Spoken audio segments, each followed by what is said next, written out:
నమస్తే, welcome to iDream. నేను మీ మాధురి. తెలుగు రాష్ట్రాలను భారీ వర్షాలు అతలాకుతలం చేశాయి. లక్షలాది మందిని నిరాశ్రయులుగా నిలబెట్టాయి. రైతులను ఇప్పట్లో కోలుకోలేని విధంగా దెబ్బతీశాయి. ఏపీ, తెలంగాణలో జల విధ్వంసానికి వేలాది కుటుంబాలు రోడ్డున పడ్డాయి.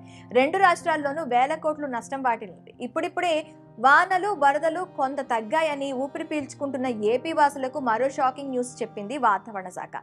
ఒక్కసారిగా వచ్చిపడిన ఉపద్రవం నుంచి ఇంకా తేరుకోక ముందే పిడుగు లాంటి వార్త ప్రకటించింది ఐఎండీ. మరో ముప్పు పొంచి ఉందంటూ అలర్ట్ చేసింది.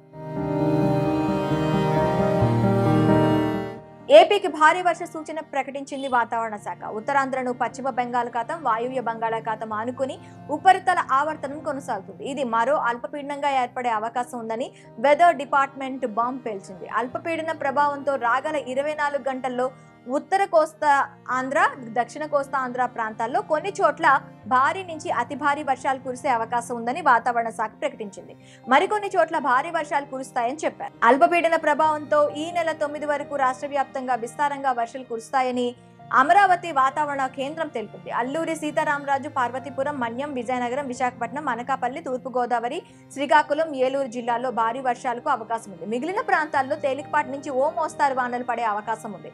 తీరం వెంబడి 30 కిలోమీటర్ల నుంచి 40 కిలోమీటర్ల వేగంతో ఈదురుగాలులు వీస్తాయని వాతావరణ శాఖ తెలిపింది.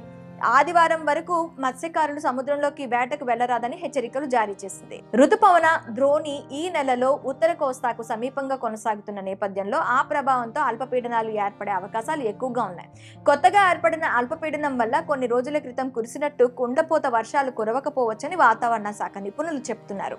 అయితే తాజాగా అల్పపీడన వాయుగుండం లేదా తీవ్ర వాయుగుండంగా బలపడేందుకు సముద్ర ఉష్ణోగ్రతలు, ఇతర పరిస్థితులు అనుకూలంగా ఉన్నాయని వాతావరణ నిపుణులు తెలిపారు. ఇది ఉత్తరాంధ్ర పరిసరాల్లో తీరం దాటేందుకు 70%, ఒడిశాలో దాటేందుకు 30% అవకాశాలున్నాయని చెబుతున్నారు.